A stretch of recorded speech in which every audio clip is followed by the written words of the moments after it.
Ninth class के नए batch का स्वागत है। और नए बैच में नाइन्थ क्लास के नए बैच में साइंस पढ़ा रहे हैं। साइंस में भी पढ़ा रहे हैं तो पहला लेसन बायोलॉजी पढ़ा रहे हैं, जिसके 2 पार्ट हमने बताया था। क्योंकि आप सभी लोगों को बहुत डिटेल में पढ़ाया जा रहा है और आप सभी बच्चों ने, है ना, कोशिका के फर्स्ट पार्ट और सेकंड पार्ट को बहुत अच्छे से समझा। आज हम लोग इसका तीसरा पार्ट पढ़ेंगे, जिसमें कोशिका अंग के बारे में पढ़ रहे थे। कोशिका अंग में आप लोगों ने देखा था कि माइटोकॉन्ड्रिया श्वसन क्रिया करके कैसे क्रेब्स साइकिल चला करके, है ना, एटीपी यानी कि ग्लूकोज का निर्माण करता है। 38 एटीपी से एक ग्लूकोज का निर्माण करता है।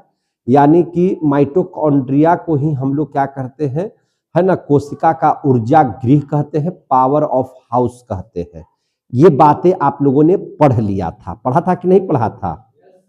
अब देख लीजिए दूसरी बात, आपने सबसे पहले कोशिका झिल्ली भी पढ़ लिया था, है ना। कोशिका झिल्ली तो भाई सब में रहेगा, लेकिन कोशिका भित्ति सब में नहीं रहेगा, वो सिर्फ पादप कोशिका में रहेगा। समझ में आ रही है बात?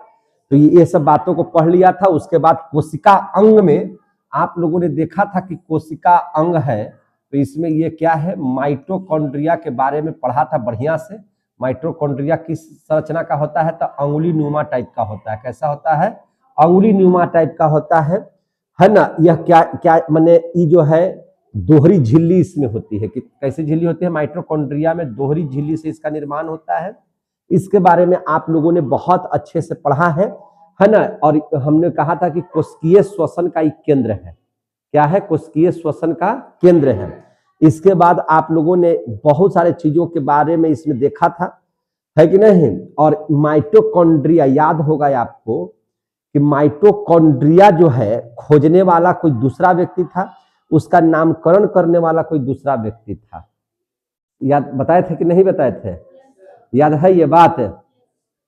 आपको कितने बच्चों को याद है? बताइए तो जरा सा, कितने बच्चों को याद है? उस वैज्ञानिक का नाम बताइए, दोस्तवा का नाम बताइए। जैसे खोज तो अल्टमैन ने किया था। किसने किया था? अल्टमैन ने। लेकिन क्या नामकरण और माइटोकॉन्ड्रिया नामकरण अल्टमैन ने किया था? नहीं, उसका दोस्त जिसका नाम था क्या चीज? बेंडा। क्या नाम था उसका? बेंडा। उसी ने क्या किया था? नामकरण किया था। क्लियर हो गए थे? आज अब हम लोग देखेंगे दूसरी बात, माइटोकॉन्ड्रिया के बाद माइटोकॉन्ड्रिया कोशिका में क्या करती है? ऊर्जा का निर्माण करती है। यहां तक तो आप लोगों ने पढ़ लिया। दूसरा चीज हम लोग देखेंगे जिसको कहते हैं गोल्जी बॉडी या गोल्जी काय। क्या देखेंगे? गोल्जी बॉडी या गोल्जी काय। देखिए ध्यान से, ये गोल्जी बॉडी या गोल्जी क्या क्या है इसके बारे में समझेंगे। यानी कि अगर हम लोग सबसे पहले अगर कोशिका झिल्ली को 1 नंबर दिए होंगे तो कोशिका भित्ति 2 नंबर में हो जाएगा, है ना। और तीसरा नंबर में कौन हो जाएगा? माइटोकॉन्ड्रिया। और चौथा नंबर में हम आपको लिखते हैं, चौथा नंबर में हम लिख देते हैं गोल्जी बॉडी या गोल्जी काय। गोल्जी काय भी बोलिएगा तो कोई दिक्कत नहीं है। देखिए आप इस बात को समझिए, गोल्जी बॉडी भी बोलिएगा तो कोई दिक्कत नहीं है। बॉडी माने काय होता ही है ना। गोल्जी बॉडी बोलिए या गोल्जी काय बोलिए, काय माने शरीर, समझे कि नहीं? काया जिसको हम लोग बोलते हैं, क्या बोलते हैं? काया। काया मीन्स क्या होता है? शरीर। तो इसको आप गोल्जी बॉडी भी बोलिएगा तभी दिक्कत नहीं है, गोल्जी काय भी बोलिएगा तब भी आपको दिक्कत नहीं है। अब देखिए गोल्जी बॉडी क्या है, तो अब बताइए ऊर्जा कहां बना? ऊर्जा कहां बना श्वसन क्रिया से? माइटोकॉन्ड्रिया में।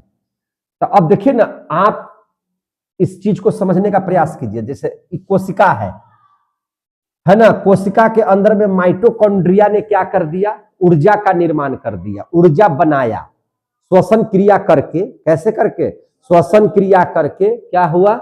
ये ऊर्जा का निर्माण किया। इसके बारे में बढ़िया से पढ़ लिए। अल्टमैन ने इसकी खोज किया था, बेंडा इसने, उसका दोस्त बेंडा ने इसका नामकरण किया था। तो जब ये ऊर्जा बना लिया तो हर व्यक्ति को ऊर्जा की आवश्यकता है ना। हर व्यक्ति को, जैसे हम पढ़ा रहे हैं तो हमको सबसे ज्यादा ऊर्जा की जरूरत कहां पर पड़ेगी? सो बताइए। तो हमको सबसे ज्यादा ऊर्जा की जरूरत पड़ेगी आपको जिभ में, है कि नहीं? किसान लोगों को सबसे ज्यादा ऊर्जा की जरूरत कहां पड़ेगी? तो उसको हाथ में। दौड़ने वाले को ऊर्जा की जरूरत कहां है? तो पैर में। बैडमिंटन खेलने वाले को कहां चाहिए? तो हाथ में चाहिए। सबको ऊर्जा चाहिए। और हर एक जगह कोशिका में ऊर्जा बना करके कौन रखे हुए हैं? तो ऊर्जा बना करके माइटोकॉन्ड्रिया रखे हुए हैं। तो अब बताइए, जहां पर जितनी ऊर्जा की जरूरत है कि नहीं, उसको वहां तक पहुंचाने के लिए कोई ना कोई माध्यम चाहिए कि नहीं चाहिए? उस ऊर्जा को एक स्थान से दूसरे स्थान तक पहुंचाने के लिए कोई चीज की जरूरत पड़ेगी कि नहीं पड़ेगी? जो चीज की जरूरत पड़ती है उसी को बोलते हैं गोल्जी बॉडी या गोल्जी काय। यानी कि गोल्जी बॉडी या गोल्जी क्या है? तो यह जो है ऊर्जा का परिवहन करता है। क्या करता है? ऊर्जा का परिवहन करता है। समझ में आ रही है बात ना? यह ऊर्जा का क्या करता है? परिवहन करता है। मैंने परिवहन का मतलब क्या है? वह एक स्थान से दूसरे स्थान तक ऊर्जा को ले जाता है। कौन? Golgi body. आ रहा है समझ में? देखिए, शरीर में ऐसा होता है कि आप जब काम करते करते थक जाएंगे तो आपके शरीर का कोई एक अंग नहीं थकेगा, बल्कि पूरा शरीर ही थक जाएगा। क्यों शरीर पूरा थक जाता है? तो देखिए, अगर मान के चलिए कि हम बोल रहे हैं तो सिर्फ मेरा यही थोड़ी है कि ये थक रहा है, जीभ थक रहा है। नहीं, वो जीभ तब तक नहीं थकेगा जब तक हमारे पूरे शरीर में जितनी भी कोशिकाएं हैं, जो भी ऊर्जा, माने जितना कोशिका है सब ऊर्जा बनाया, और वो सब सारी ऊर्जा को गोल्जी बॉडी कहां लेके आएगा? मेरा जीभ पर लेकर के आ रहा है। समझे कि नहीं है? सब जगह से ऊर्जा का स्थानांतरण कहां हो रहा है? मेरी जीभ में। दौड़ने वाले व्यक्तियों को ऊर्जा कहां जा रहा है? पैर में, है कि नहीं? बैडमिंटन खेलने वाले व्यक्तियों का है ना, ऊर्जा कहां लग रहा है? हाथ में। और सब जगह का जब ऊर्जा समाप्त हो जाता है तो हम लोग कहते हैं कि थक गए। अगर ऐसा नहीं होता तो सिर्फ आपका एक अंग थकता, ये जी अब बोली नहीं निकल रहा है, बाकी और शरीर से काम कर सकते थे। लेकिन ऐसा नहीं होता है। ऐसा होता है कि अगर आप थक जाते हैं तो पूरा शरीर आपका रेस्ट चाहता है। एक बॉडी, एक अंग नहीं चाहता है, पूरा बॉडी चाहता है रेस्ट करने के लिए। ऐसा ही ना होता है? तो ऊर्जा का परिवहन, जहां जरूरत ज्यादा है उस जगह तक बनाई गई जो ऊर्जा का परिवहन कौन करता है? Golgi body. तो गोल्जी बॉडी क्या करता है? तो गोल्जी बॉडी करता है ना, कोशिका में जो ऊर्जा है उसका परिवहन। यह काम करता है। क्या चीज? कोशिका में जो ऊर्जा है, क्या है? ऊर्जा। कोशिका में ऊर्जा है, ऊर्जा का परिवहन करता है। क्या करता है? परिवहन। माने एक स्थान से दूसरे स्थान तक उसको ले जाता है। कौन? Golgi body. अच्छा, अब गोल्जी बॉडी यह काम कैसे करता है? तो यहां पर न्यूक्लियस है। देखिए, न्यूक्लियस अभी पढ़ाएंगे, केंद्रक अभी पढ़ाएंगे। कोशिका में केंद्रक होता है, पढ़ाई वो किए थे, है ना? उस समय जब फर्स्ट वीडियो देखिएगा तो उसमें हम बताए थे कि केंद्रिका की खोज किसने किया, है कि नहीं? उसको सेल ऑफ ब्रेन बोलते हैं, ब्रेन का दिमाग कहते हैं। अरे, सेल का दिमाग कहते हैं उसको, समझे कि नहीं? वह क्या है? ब्रेन ऑफ सेल, यानी कि सेल का वो दिमाग है। दिमाग उसको क्या करता है? यानी कि न्यूक्लियस इसको आदेश देता है कि अब जो है सो ऊर्जा का क्या करो? परिवहन करो। तो आपसे पूछा जाए कोशिका में ऊर्जा का परिवहन गोल्जी काय तो करता है, लेकिन किसके कहने पर करता है? तो केंद्रक के आदेश पर। किसके आदेश पर? केंद्रक के आदेश पर। आया समझ में? केंद्रक के आदेश पर। तो इस बात को बढ़िया से समझ लीजिए। अब गोल्जी बॉडी जो है या गोल्जी काय है, इसको खोजा किसने? इसके बारे में किसने बताया? तो इसकी जो खोज है, तो इस बात को समझिए, इसी का नामकरण वैज्ञानिक का ही नाम था कैमिलो गोल्जी। क्या नाम था इसको? कैमिलो गोल्जी, है ना? क्या नाम था इसको? Camillo Golgi. और इसी ने चूंकि इसका खोज किया, इसलिए उसने अपने नाम पर ही इसको क्या कहा दिया, है ना? गोल्जी बॉडी कह दिया। क्या कह दिया? गोल्जी बॉडी कह दिया। समझ में आ गई बात? तो इसका खोजकर्ता का भी नाम आसानी से याद रखिएगा कि गोल्जी काय की खोज किसने किया था? गोल्जिए नामक आदमी ने किया, उसके आगे कैमिलो लगा दीजिएगा। कैमिलो गोल्जी ने किया। क्लियर हो गया? तो आप लोग 2 अंग पढ़ लिए। अब देखते हैं तीसरा अंग। तो गोल्जी बॉडी पढ़ लिए, माइटोकॉन्ड्रिया पढ़ लिए। इसके बाद देखिएगा, प्रत्येक कोशिका में, समझे कि नहीं, प्रत्येक कोशिका में पानी संचित रखने का, आपके शरीर में 65% पानी है। तो आप सोचिए ना कि 65% पानी अगर एक जगह खाली अगर रहेगा तब तो एक जगह भारी हो जाएगा। तो वो पनिया एक जगह संचित रहता है? नहीं, वह आपके प्रत्येक कोशिका के वैकुल्स में रहता है। कहां रहता है? वैकुल्स में रहता है। वैकुल्स बोले तो उसी को बोलते हैं हम लोग रसधानी। क्या बोलते हैं? रसधानी। समझे कि नहीं? हम लोग क्या बोलते हैं इसको? रसधानी। रसधानी को क्या कहते हैं? वैकुल्स, है कि नहीं? तो यानी कि इसके अंदर में क्या होता है? वैकुल्स होता है, जिसको हम लोग क्या कहते हैं?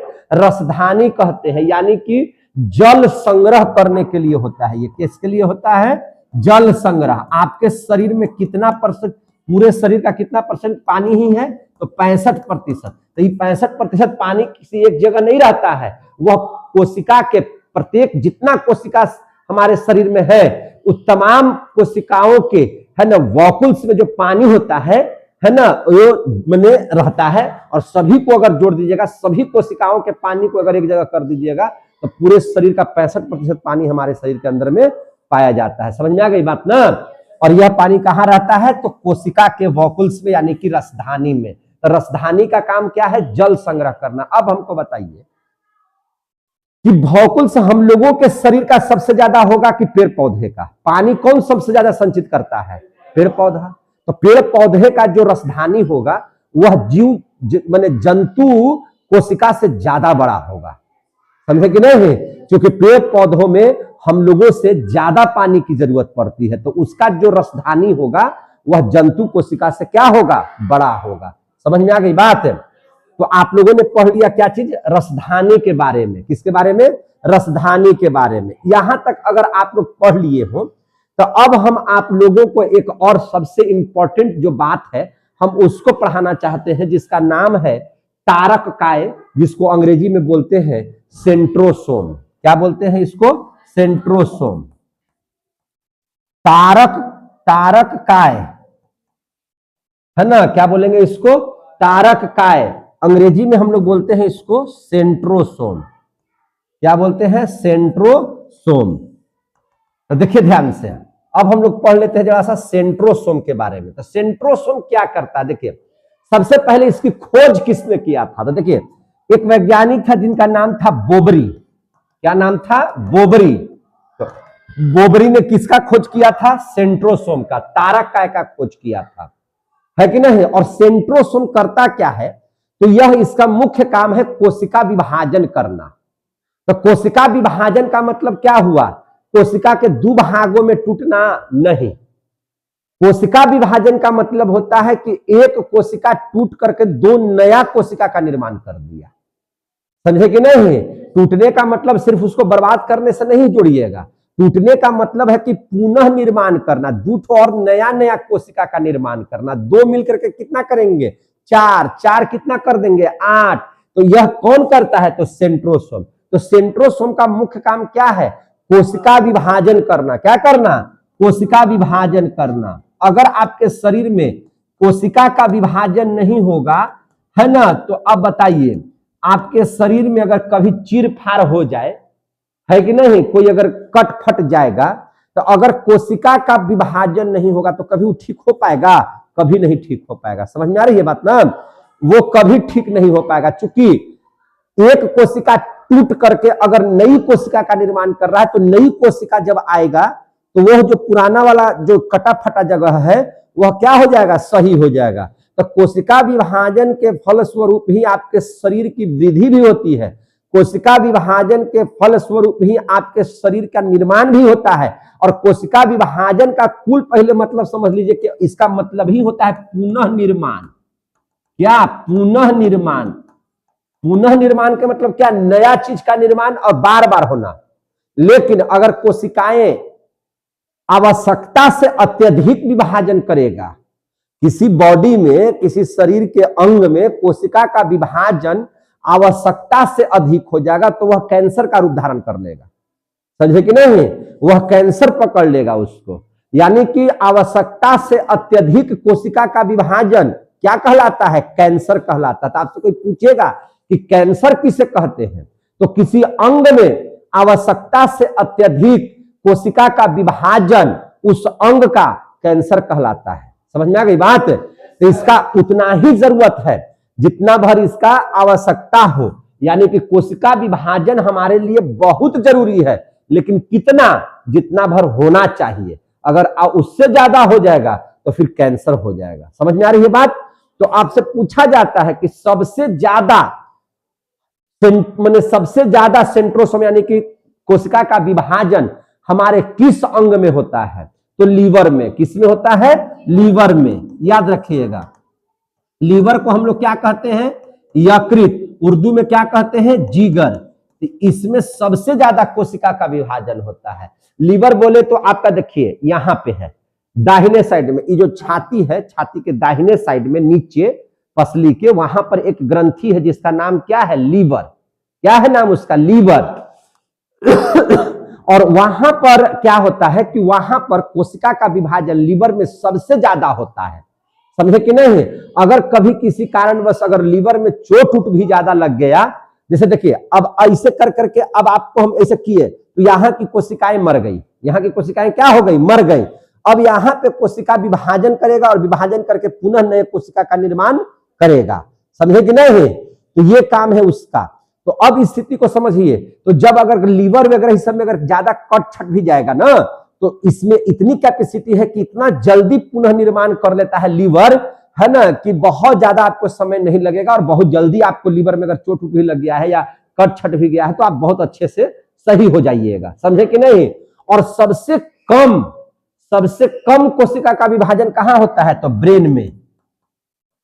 सबसे कम कोशिका का विभाजन कहां होता है? तो ब्रेन में। अब आपसे पूछा जाएगा कि ब्रेन में सबसे कम कोशिका का विभाजन सर क्यों होता है? तो ध्यान से समझिएगा, ब्रेन में जो कोशिका का विभाजन होता है वह सबसे कम होता है। क्यों कम होता है? क्योंकि ब्रेन में जो कोशिका पाई जाती है उस कोशिका का नाम है न्यूरॉन।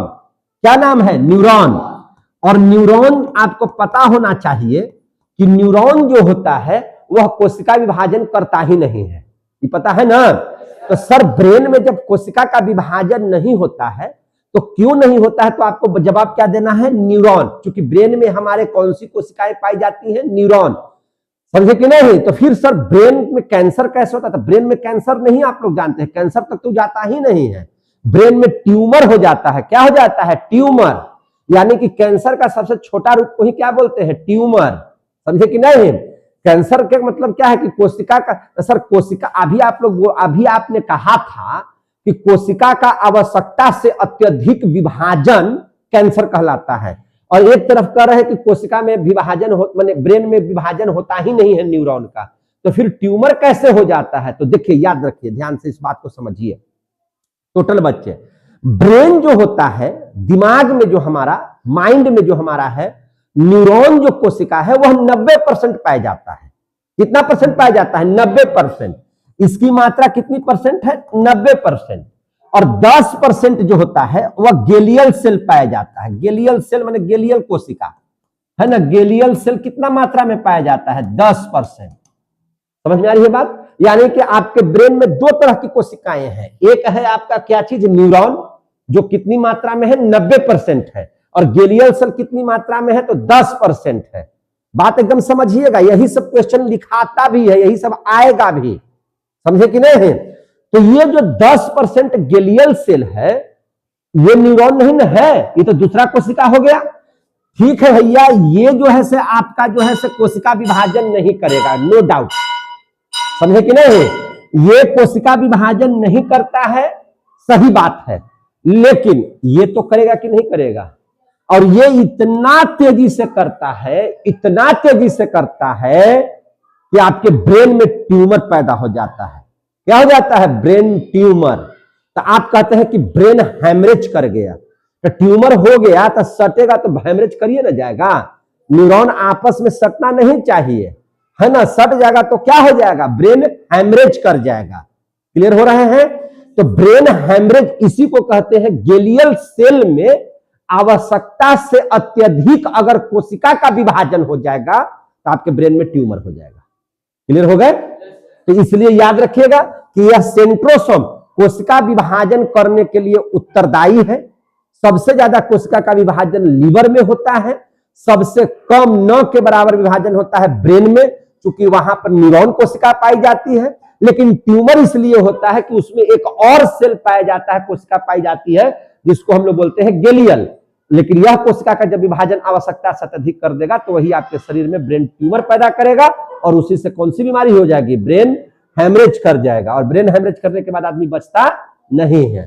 क्लियर हो गया ना? तो इसके बारे में बढ़िया से पढ़े कि नहीं पढ़े? तो आपसे पूछा जाता है कि विभाजन रहित कोशिका का नाम बताइए, तो न्यूरॉन। विभाजन रहित कोशिका का नाम किसको बोलेंगे? तो न्यूरॉन को। और सबसे ज्यादा तेज विभाजन कहां होगा? तो लीवर में। कहां होगा? लीवर में। लीवर में चाकू मार करके जाइएगा हॉस्पिटल में तो इलाज हो जाएगा और सही हो जाएगा, है कि नहीं? लेकिन ब्रेन उरेन में कभी गलती से चोट लग जाएगा तो फिर चूंकि अब विभाजन होगा ही नहीं कोशिका का, तो फिर वो जल्दी ठीक ही नहीं हो पाएगा। इसीलिए प्रशासन वगैरह क्या करता है? आपको हेलमेट पहनने के लिए आदेश देता है, फाइन करता है कि अगर आप गलती से एक्सीडेंट कर गए और जोर से अगर आपको ब्रेन पर चोट लग गया अंदर तक, तो वह जल्दी फिर ठीक आपका नहीं होगा। इसीलिए देखिएगा, अगर आप किसी आदमी को या किसी चीज को अगर उसके ब्रेन पर मार दीजिएगा, माथे पर मार दीजिएगा ना, तो अटेम्प्ट टू मर्डर का केस लगता है। समझे कि नहीं? किसका केस लगेगा? अटेम्प्ट टू मर्डर, मतलब जान से मारने की कोशिश किया गया। इसलिए किसी भी लोगों को ब्रेन पर मारने की जरूरत नहीं है। समझे कि नहीं? ब्रेन पर अगर, जैसे आपको बताया था ना कि यहां पर क्रेनियम नामक हड्डी पाई जाती है, अगर उसको कोई आदमी मार दिया खंती वगैरह से, अगर वो चला गया अंदर तक, तो व्यक्ति को फिर मर जाना है, क्योंकि ब्रेन में लगा हुआ चोट जल्दी सही नहीं होता है। क्योंकि ब्रेन की कोशिकाएं, ब्रेन में न्यूरॉन पाए जाते हैं और न्यूरॉन जो है से कोशिका का विभाजन नहीं करता है। समझ में आ गई बात? इसलिए अगर विभाजन होगा ही नहीं तो लगा हुआ चोट सही होगा? नहीं सही होगा। इसलिए ब्रेन को बचा कर कहीं किसी को पीटना है। क्लियर हो गए? तो मारने क्यों नहीं मारा जाता है? काहे मैंने उसको जान से मारने की धारा लगाई जाती है, अटेम्प्ट टू मर्डर का केस होता है ना? या प्रशासन जो है पूरा हेलमेट पहनने पर जोर क्यों देता है? अब सभी बातों को समझ में आई कि नहीं? बात समझ में आ गई? तो चलिए, यहां तक आप लोग बात को समझ लिए, यानी कि आपका जो तारक काय है, यानी कि सेंट्रोसोम है, वो समाप्त हो गया। तो अब हम लोग आगे बढ़ जाते हैं। आगे जैसे ही बढ़ते हैं तो अब हम लोग पढ़ेंगे कोशिका में। आप लोगों ने क्या क्या चीज पढ़ा? तो माइटोकॉन्ड्रिया पढ़ लिया, गोल्जी बॉडी पढ़ लिया, वाइकुल्स पढ़ लिया, सेंट्रोसोम पढ़ लिया कि नहीं पढ़ लिया? अब हम लोग पढ़ लेते हैं, है ना, एंडोप्लाज्मिक रेटिकुलम। क्या पढ़ लेते हैं? Endoplasmic reticulum. तो इसको ही हम लोग हिंदी में बोलते हैं अंतःप्रदवी जालिका। क्या इसका नाम है? अंतःप्रदवी जालिका। अंतःप्रदवी जालिका। तो अंतःप्रदवी जालिका के बारे में हम लोग ध्यान से समझेंगे। और अंतःप्रदवी जालिका यह जाल टाइप का संरचना है, जिसको अंग्रेजी में क्या कहते हैं?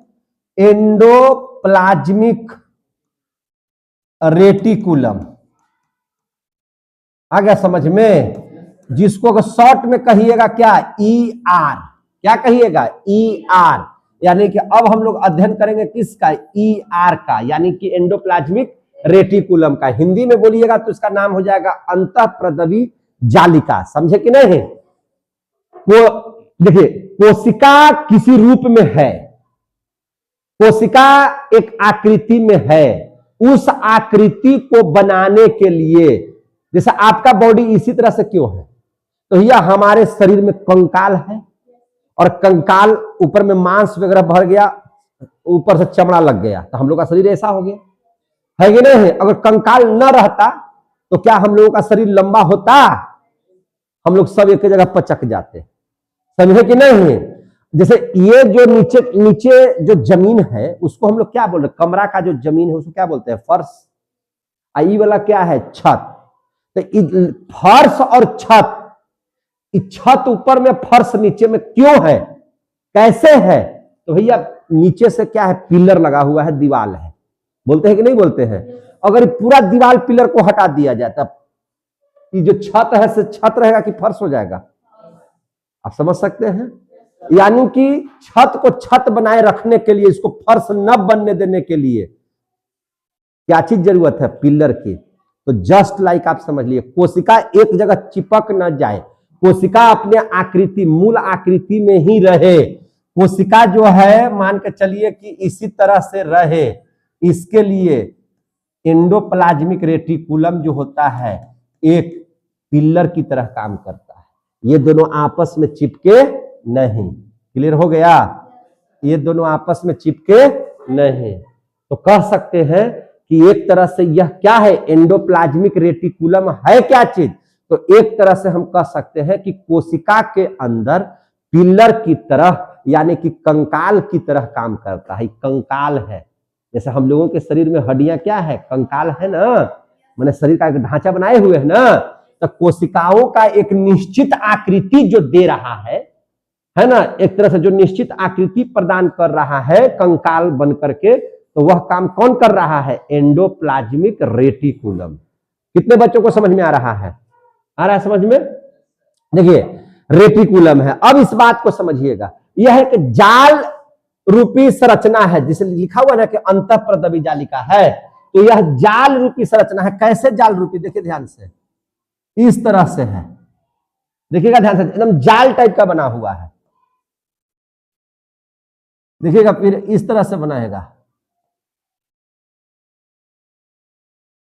एकदम जाल जाल टाइप का बना हुआ रहता है, समझे कि नहीं? तो इसीलिए इसको क्या कहते हैं, है ना, अंतःप्रदवी। कैसा कहते हैं? अंतःप्रदवी जालिका कहते हैं, समझे कि नहीं? तो याद रखिएगा, अंतःप्रदवी जालिका यह कोशिका का कंकाल है। हम क्या लिखेंगे इसके बारे में कि यह क्या है? कोशिका का कंकाल। कोशिका का कंकाल है ये। जैसे हम लोगों का कंकाल हड्डी है ना, उसी प्रकार से कोशिका का कंकाल है। कंकाल की तरह दिखाई देता है, कंकाल है एकदम ही, समझे कि नहीं? और यह कितना तरह का होता है? 2 प्रकार का। यह कितना तरह का होता है? 2 तरह का। तो 2 तरह का मतलब क्या हो गया? तो एक जगह चिकना रहता है एक तरफ, और एक तरफ क्या रहता है? रूखरा या खुरदरा। तो जो चिकना रहेगा उसको बोलेंगे स्मूथ, और जो मैंने खुरदरा रहेगा उसको बोलेंगे रफ। जैसे मान के चलिए ई वाला जो पार्ट है इसको बना दीजिए रफ। रफ है तो इसको बूंदा बूंदा इसलिए दीजिए कि आपको समझ में आ जाए कि ये रफ है, तो इसको बोलेंगे रफ ईआर। क्या बोलेंगे? Rough ER. पूरा नाम क्या हो जाएगा? Rough endoplasmic reticulum. तो इसको हम लोग कहेंगे खुरदरा। खुरदरा अंतःप्रदवी जालिका। अंतःप्रदवी जालिका, समझ में आ रही है बात? आई पट्टी चिकना है तो चिकना को कहेंगे स्मूथ। स्मूथ ईआर कहेंगे। क्या कहेंगे? स्मूथ ईआर कहेंगे। क्लियर हो गया? तो यह एक तरह से क्या है? कोशिका का कंकाल। और कहां है? तो इसको आंतरिक कंकाल भी बोलेंगे। क्या बोलेंगे? आंतरिक कंकाल। क्लियर हो रहा है? इसको क्या बोला जाएगा? आंतरिक कंकाल। और क्या करता है? कोशिका को यांत्रिक सहायता प्रदान करता है। कोशिका को क्या करता है? आंतरिक सहायता। आंतरिक सहायता प्रदान करता है ये, है ना, सहायता। पिल्लर की तरह काम करता है। कैसा काम करता है? पिल्लर की तरह। सब लिख देते हैं, पिल्लर की तरह कार्य करता है ये, समझे कि नहीं? और देखिए इसको ध्यान से समझिए इस बात को। अब हम लोगों ने अभी पढ़ा आप लोगों ने कि इसको शॉर्ट में क्या कहेंगे? एसीआर। और इसको शॉर्ट में क्या कहेंगे? आरईआर। आरईआर का मतलब हो गया रफ एंडोप्लाज्मिक रेटिकुलम, और इसको कहेंगे स्मूथ एंडोप्लाज्मिक रेटिकुलम। तो इधर मान के चलिए कि स्मूथ है, तो ई वाला क्या रहेगा? खुरदरा टाइप का रहेगा, है कि नहीं? और खुरदरा क्यों रहता है? तो याद रखिएगा, खुरदरा इसलिए होता है क्योंकि इसमें प्रोटीन होता है। क्या होता है? प्रोटीन। प्रोटीन की वजह से यह कैसा दिखाई देता है? खुरदरा टाइप का, समझे कि नहीं? और जिधर वसा रहेगा वह स्मूथ हो जाएगा। यानी कि इधर क्या रहता है? वसा। वसा की वजह से यह चिकना होता है। नहीं देखते हैं जिसका पूरा मोटाइल उटाइल रहता है तो पूरा चिकन चिकन लगता है कि नहीं? क्या भाई? तो एकदम तंदुरुस्त है, एकदम फूलल फूलल, एकदम चिकन चिकन लगेगा, है कि नहीं? अजय एकदम दुबरायल है तो कैसा लगेगा छुए में? एकदम सगरो हड्डिये नजर आ रहा है, एकदम खुरदरा टाइप का नजर आ रहा है। तो खुरदरा किसकी वजह से है? प्रोटीन की वजह से। और चिकना किसकी वजह से है? वसा की वजह से। समझ में आ गई बात? अब प्रोटीन है, इसका मतलब क्या हुआ? प्रोटीन क्यों? प्रोटीन का निर्माण कैसे होता है? तो राइबोसोम से। कैसे होता है? राइबोसोम से। यानी कि ई साइड में भरा हुआ है आपका क्या चीज? राइबोसोम। तो राइबोसोम की वजह से ही यह कैसा है? खुरदरा। इधर है वसा, वसा की वजह से क्या है, स्मूथ। समझ में आ गई बात। तो इसको हम लोग क्या बोलेंगे कि यह दो तरह का होता है, स्मूथ ईआर और रफ ईआर। क्या बोलेंगे, स्मूथ ईआर। ईआर किसकी वजह से, वसा का, यानी कि एंडोप्लाज्मिक रेटिकुलम के एक साइड में वसा का निर्माण होता है। किसका निर्माण होता है, वसा निर्माण। तो वसा निर्माण कौन करेगा, स्मूथ ईआर। और जो रफ ईआर है, रफ ईआर है, वह क्या चीज का निर्माण करेगा, प्रोटीन का निर्माण करेगा। क्या चीज का निर्माण करेगा, प्रोटीन का निर्माण करेगा, है कि नहीं। तो यहां तक समझ में आ गई आप लोगों को बात, क्या स्मूथ ईआर क्या है, रफ ईआर क्या है, एंडोप्लाज्मिक रेटिकुलम किसे कहते हैं। कोई दिक्कत है तो बताइए हमको। अब इसके बाद हम लोग पढ़ लेते हैं राइबोसोम के बारे में। किसके बारे में, राइबोसोम के बारे में। राइबोसोम, तो देखिए ध्यान से, राइबोसोम, राइबोसोम जो है यह प्रोटीन का निर्माण करता है। तो इसीलिए राइबोसोम को प्रोटीन फैक्ट्री बोलते हैं। क्या बोलते हैं, प्रोटीन फैक्ट्री। प्रोटीन फैक्ट्री किसे बोला जाता है, राइबोसोम को। किसको बोला जाता है, राइबोसोम को। समझ में आ रही है बात, प्रोटीन फैक्ट्री किसको बोलते हैं, राइबोसोम को। अब ध्यान समझिएगा, यहां पे जो है माइटोकॉन्ड्रिया आप लोगों ने पढ़ लिया, गोल्जी बॉडी पढ़ लिया, वैकुल्स पढ़ लिया, और क्या पढ़ लिया, सेंट्रोसोम पढ़ लिया, एंडोप्लाज्मिक रेटिकुलम पढ़ लिया। अब क्या पढ़ रहे हैं, राइबोसोम। क्या पढ़ रहे हैं, राइबोसोम। तो जो राइबोसोम है, तो अभी हमने क्या कहा कि अच्छा सबसे पहले इस बात को समझिए कि राइबोसोम का खोज किसने किया था, प्लाडे। ये किसने किया, प्लाडे ने, याद रखिएगा। खोज किसने किया, प्लाडे ने, प्लाडे नामक वैज्ञानिक ने किया। और ये क्या करता है, तो प्रोटीन का निर्माण। राइबोसोम क्या करता है, प्रोटीन का निर्माण। अभी तो पढ़े ना एंडोप्लाज्मिक रेटिकुलम में, प्रोटीन का निर्माण करता है। प्रोटीन का निर्माण करने ही की वजह से राइबोसोम को प्रोटीन फैक्ट्री बोलते हैं। क्या बोलते हैं, प्रोटीन फैक्ट्री, है ना। यानी कि आपसे पूछा जाएगा कि हमारे कोशिका के अंदर में कौन ऐसा अंग है जो प्रोटीन का निर्माण करता है, तो राइबोसोम। क्या बोलिएगा, राइबोसोम। आप लोग बोलिए तो हम ही बोल देते हैं। कौन प्रोटीन का फैक्ट्री कोशिका के किस अंग को बोला जाता है, राइबोसोम को बोला जाता है। किसको बोला जाता है, राइबोसोम को। इसको हम लोग क्या कहते हैं, प्रोटीन फैक्ट्री। क्या कहते हैं, प्रोटीन फैक्ट्री। अब देखिए, सेंडिमेंटेशन कोफिशिएंट के आधार पर, सेंडिमेंटेशन कोफिशिएंट के आधार पर राइबोसोम जो होते हैं दो तरह के होते हैं। सर ये सेंडिमेंटेशन कोफिशिएंट क्या है, तो वह सेंडिमेंटेशन कोफिशिएंट एक ऐसा चीज है जो किसी वस्तु को, है ना, आकृति के बारे में बताता है कि वह बड़ा है कि छोटा है। अगर किसी चीज को पानी में अगर हम डुबा रहे हैं, किसी चीज को अगर पानी में डुबा रहे हैं, दो चीजों को पानी में डुबाइए, तो निश्चित है कि एक लेट से डूबेगा, एक पहले डूब जाएगा। तो जो लेट से डूबेगा यानी कि वो छोटा है कि नहीं, जो जल्दी डूब जाएगा यानी कि वह क्या है, भारी है, बड़ा है। समझे कि नहीं। तो इसी को बोलते हैं सेंडिमेंटेशन कोफिशिएंट, है ना। तो उस आधार पर, क्या चीज के आधार पर, सेंडिमेंटेशन कोफिशिएंट के आधार पर। देखिए ध्यान से, सेंडिमेंटेशन कोफिशिएंट, सेंडिमेंटेशन कोफिशिएंट, कोफिशिएंट के आधार पर राइबोसोम दो तरह का होता है। एक को बोलते हैं 70S और एक को बोलते हैं 80S। एस बोले तो सेंडिमेंटेशन कोफिशिएंट। समझ में आ गया बात। कुल मिला जुला करके समझिए, जो ये है 70 है, तो यह आकृति में छोटा है, भारी में कम है। और इसके बारे में बोलेंगे तो इससे आकृति इसकी बड़ी होगी और भारी भी ज्यादा होगी। समझ में आ रही है बात।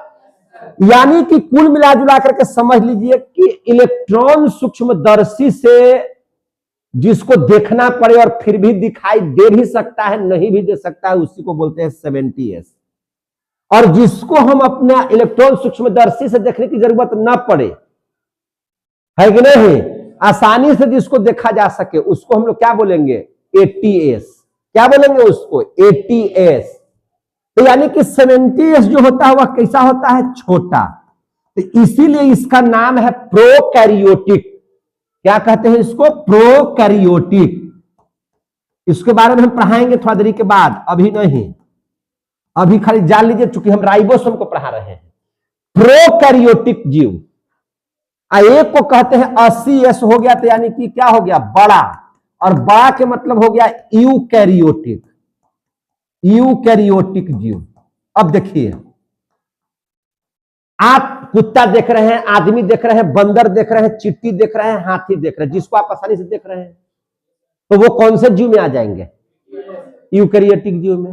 और जिसको आप नहीं देख पा रहे हैं, जिसको आप देख ही नहीं पा रहे हैं, समझे कि नहीं, तो इसको क्या बोलिएगा? तो प्रोकैरियोटिक कहेंगे। क्या कहेंगे? प्रोकैरियोटिक कहेंगे।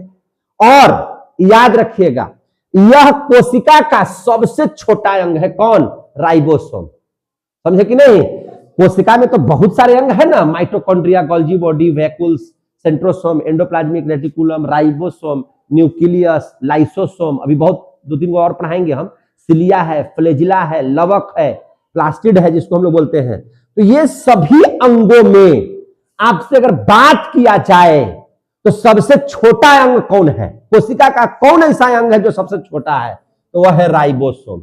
वह कौन है? राइबोसोम। समझ में आ गई बात? अब पूछ दिया कि सबसे बड़ा अंग कौन है, तब क्या बताइएगा? अभी नहीं पढ़ाए हैं? न्यूक्लियस। क्या पढ़ाए हैं? न्यूक्लियस। समझे कि नहीं? केंद्रक जिसको हम लोग बोलते हैं, जिसको है ना ब्रेन ऑफ सेल बोलते हैं, कोशिका का दिमाग जिसको बोलते हैं, सबसे बड़ा अंग है। अब ध्यान समझिएगा, तो ये छोटा हो गया जिसको हम अपनी आंखों से नहीं देख पा रहे हैं, तो ये हो गया प्रोकैरियोटिक। जिसको देख रहे हैं यूकैरियोटिक। नाम कैसे याद रखिएगा? यू यू यू माने तुम यू यू है ना, तो यूकैरियोटिक यानी कि जिसको देख सके, बड़ा, ATS। समझे कि नहीं? एस मतलब क्या चीज? Sedimentation coefficient. क्लियर हो गया? तो ये इस आधार पर जीव कितने भागों में बढ़ जाएंगे? 2 भागों में। एक को कहेंगे प्रोकैरियोटिक और दूसरा को कहेंगे यूकैरियोटिक। लास्ट में हम पढ़ाएंगे अंतर आपको कि प्रोकैरियोटिक और यूकैरियोटिक में अंतर बताइए। अभी अंग पढ़ा रहे हैं तो पढ़ लीजिए बढ़िया से। समझे कि नहीं? तो यहां तक समझ में आ गया सबको? चलिए, अगर यहां तक समझ में आ गया तो इसके बाद जो है राइबोसोम के बाद आप लोगों को पढ़ाया जाएगा बहुत इंपॉर्टेंट, कोशिका का सबसे मुख्य इंपॉर्टेंट अंग जिसका नाम है केंद्रक। क्या नाम है? केंद्रक। देखिए, केंद्रक, केंद्रक बोले तो क्या चीज? न्यूक्लियस। क्या बोलते हैं इसको? न्यूक्लियस, है कि नहीं? केंद्रक बोले तो क्या चीज? न्यूक्लियस। और ये बहुत महत्वपूर्ण अंग है, और इसको बीच में इसलिए रखे कि चारों तरफ से ये सब अंग रहेंगे, इसको बीच में इसलिए रखेंगे कि ये सबका दादा है, सबको कंट्रोल यही करेगा। ब्रेन, आखिर आप यहां पे बैठ करके क्यों पढ़ रहे हैं? क्योंकि आपके शरीर में भेजा है, ब्रेन है, तब ना समझ पा रहे हैं। लेकिन जिसके पास ब्रेन ही नहीं होगा तो हमको क्या खाना है, कैसा कपड़ा पहनना है, कहां जाना है, वो समझ में आएगा? उसी को हम लोग बोलते हैं पागल। क्या बोलते हैं? पागल। तो न्यूक्लियस एक तरह से क्या है? कोशिका का ही ब्रेन की तरह काम करता है और इस सब को आदेश करता है। कैसे? माइटोकॉन्ड्रिया, तुम ऊर्जा बना रहे हो कि नहीं? समझे कि नहीं? गोल्गी बॉडी, सब जगह ऊर्जा पहुंचा दो, है कि नहीं? वैक्यूल्स, पानी की कोई दिक्कत, सेंट्रोसोम, पूरा एकदम धर करके एकदम कोशिका विभाजन करते रहो, एंडोप्लाज्मिक रेटिकुलम, वसा का निर्माण करो, प्रोटीन वोटीन सबको भेजेगा तब ना बढ़ेगा जी। मोटाएगा कैसे? सुंदर कैसे लगेगा? जब बनेगा तब ना वसा उसा। राइबोसोम, जितना जल्दी जल्दी प्रोटीन बनाओ, प्रोटीन का फैक्ट्री तो है। सबको आदेशित करता है कौन? न्यूक्लियस। यानी कि सबको कंट्रोल में रखता है कि किसको कब क्या करना है। यह जिम्मेवारी किसके लिए है? किसके पास मिला है? न्यूक्लियस के पास। ये मैनेजर है, दिमाग है ना, ये ब्रेन है एक तरह से। समझे कि नहीं? तो इसीलिए केंद्रक को क्या बोला जाता है? तो केंद्रक को जो है वह बोला जाता है कोशिका का दिमाग। क्या बोला जाता है? कोशिका का दिमाग। कोशिका का दिमाग, अंग्रेजी में इसी को बोलते हैं brain of cell. Brain of cell, समझे कि नहीं? यानी कि यह कोशिका के सभी अंगों का नियंत्रण करता है। कोशिकांग का, कोशिकांग का मतलब क्या हो गया? कोशिका का अंग। दोनों को एक में फेंट दिए तो हो जाएगा कोशिकांग। समझे कि नहीं? तो कोशिकांग का क्या करता है? नियंत्रण। नियंत्रण बोले तो क्या चीज है? ये कंट्रोलर है, कंट्रोलर। न्यूक्लियस क्या है? कंट्रोलर है। इसका खोज किसने किया था? तो पढ़ाए थे ना कि रॉबर्ट ब्राउन ने किया था। हाँ, तो लास्ट में खाली बोले ब्राउन, रॉबर्ट ब्राउन। खोज किसने किया था? रॉबर्ट ब्राउन ने, रॉबर्ट ब्राउन ने। समझ में आ रही है बात? एकदम क्लियरिटी से समझ रहे हैं कि कोई दिक्कत है? हाँ, तो इसकी खोज किसने किया? रॉबर्ट ब्राउन ने। याद रहेगा ना? यह क्या है? तो कोशिका का दिमाग इसको बोलते हैं, जो सभी कोशिका अंगों को क्या करता है? नियंत्रण। क्या करता है? नियंत्रण करता है। क्लियर हो गए? और याद रखिएगा बहुत बढ़िया से, इसके अंदर में, केंद्रक के अंदर में, जैसे आप क्या कीजिए, एगो सुई ले लीजिए और वहीजा से निकालिए कोशिका को, सुइया से हुर दीजिएगा, तैयो 8-10 कोशिका निकल जाएगा। और उसमें से एगो कोशिका को निकालिए, बाकी सबको हटा दीजिए। और कोशिकावा के अंदर में फिर जाइए, पूरा ऐसे ऐसे क्लिक करके देखिए, तो देखिएगा केंद्रक में, केंद्रकवा को निकाल लीजिए, तो उसके अंदर फिर फाड़ के देखिए, तो उसमें क्या पाया जाता है? क्रोमोसोम। क्या पाया जाता है? क्रोमोसोम। क्या पाया जाता है? क्रोमोसोम। तो इसके अंदर में, इसके अंदरवा में जाइएगा, अंदर में क्या पाया जाता है? क्रोमोसोम। एकरे बोलते हैं, क्रोमोसोम को बोलते हैं गुणसूत्र। क्या बोलते हैं? गुणसूत्र। क्या बोलते हैं? गुणसूत्र। तो जैसे ही इसको निकाल करके इसके अंदर में जाइएगा, पूरा हिकोड़िएगा, जैसे मछलियां मारते समय हिकोड़ते हैं, जब पूरा जाइएगा तो क्या निकलेगा उसमें से? क्रोमोसोम। आओ क्रोमोसोम के हुहार कीजिएगा तो इसमें से निकलेगा डीएनए, आरएनए, और क्या निकलेगा? जीन। क्या निकलेगा? जीन। अब कैसा आकृति का होगा तो ध्यान से समझिए, देखिए ध्यान से। जब इसको हुमचिएगा खूब, पूरा एकदम हिकोड़िएगा खूब, तो आपको इस आकृति का मिलेगा। देखिए ध्यान से,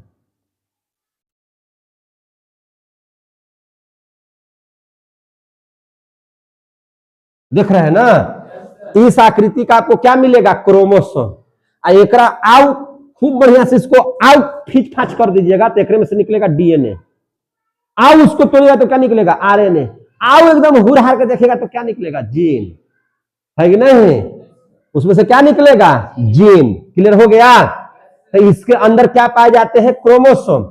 उसके अंदर क्या पाए जाते हैं? डीएनए, आरएनए, ये सब सारे चीज इसमें क्या हो जाते हैं? पाए जाते हैं। समझ में आ रही है बात? अब देख लीजिए, डीएनए का फुल फॉर्म क्या होता है? Deoxy riboxylic nucleic acid. DNA को क्या बोलते हैं? Deoxy riboxylic nucleic acid. अब आरएनए को क्या बोलते हैं? Ribose nucleic acid. आया समझ में? डीएनए आरएनए भी पढ़ा देंगे बाद में, अभी नहीं। आप लोगों को अभी नहीं पढ़ना है, इसलिए अभी इसी को चलने दीजिएगा, ठीक है? तो आपको डीएनए आरएनए, अब देखिए ध्यान से, यहां पे जब यहां पे आ गए हम लोग, तो हम लोग क्या पढ़ा रहे थे जी? केंद्रक ना पढ़ा रहे हैं, तो इतना ही रहने दीजिए। फिर गुणसूत्र जो है हम अलग से पढ़ा देते हैं, गुणसूत्रवा का थोड़ा सा अलग से पढ़ा देते हैं। क्या पढ़ाइए दे? चलिए पढ़ाइए देते, हटाइए। तो केंद्रक के अंदर में क्या पाया जाता है? गुणसूत्र। क्या पाया जाता है? गुणसूत्र। इस गुणसूत्रवा को देखिएगा ध्यान से, तो आपसे पूछा जाएगा कि कहां रहता है? तो केंद्रक में। क्या बोलिएगा? ये केंद्रक में। इसके बारे में कोई पूछेगा कि गुणसूत्र कहां रहता है, तो केंद्रक में उपस्थित रहता है। कहां उपस्थित रहता है? केंद्रक में उपस्थित रहता है। समझ में आ गया बात? इसको जब और हुर हार कीजिएगा तो क्या निकल जाएगा? डीएनए, आरएनए और जीन की प्राप्ति हो जाएगी। होगी कि नहीं होगी? अब देख लीजिए, अब अपना वाला में देखिएगा, नहीं समझे बात? अपन वाला निकाल कर कोशिकावा को एकदम देखिएगा, तो उसमें ऐसा ऐसा आकृति कै गो निकलेगा? 46 गो, 23 जोड़ा। कै गो निकलेगा? 23 जोड़ा। यानी कि मानव में कितने गुणसूत्र पाए जाते हैं? 46। 46 बोले तो कितना? 23 जोड़ा। सर इसको जोड़ा काहे बोल रहे हैं? तो देखिए, हमारे शरीर की अधिकांश बनावट जोड़ों में है। जैसे आंख कितना है? 2 गो, नाक का छेद, जबड़ा, कान, बोल ही नहीं रहा है, कान, हाथ, यहाँ पे छाती का पार्ट, सब चीज आप देखिएगा दो भाग में। पूरा ऑपरेशन देख लीजिए, अपने से अनुभव कीजिए कि है कि नहीं है। पैरवा कैगो है, सब चीज में दो है कि नहीं है, हमको बोलने की जरूरत है। तो इस सब जोड़ा में रहता है, इसीलिए इसको हमने लिखा है जोड़ा में। याद रखिएगा, मानव में कौन कौन चीज आ जाएगा, एक लेडीज एक जेंट्स, लेडीज भी मानव है, जेंट्स भी मानव है। तो देखिए याद रखिएगा, मेल हो या फीमेल हो, मेल की बात कीजिए या फीमेल की बात कीजिए, जैसे आप कभी भी स्त्री और पुरुष का फर्क सिर्फ एक जोड़ा क्रोमोसोम से होता है, बाकी सब चीज समान होते हैं। आंख आपका भी दो तो इनका भी दो, स्त्री का भी दो, नाक का छेद आप में भी दो तो उनका भी दो, जबड़ा आपका भी दो तो उनका भी दो, हाथ दो, सब चीज दो। लेकिन यानी कहिएगा, अगर बात कीजिएगा तो 44 जो गुणसूत्र है, 46 है ना टोटल मिलाकर के, तो 44 दोनों में एकदम सेम है, दोनों में क्या है, सेम। लेकिन दूगो जो है, ये जो दूगो है, उसी की वजह से एक को पुरुष बोलते हैं, एक को स्त्री बोलते हैं। मेल में क्या है कि दूगो जो क्रोमोसोम है, यानी कि एक जोड़ा जो क्रोमोसोम है वो अलग है, एक्स वाई है, और लेडीज में क्या है, एक्स है। समझ में आ गई बात।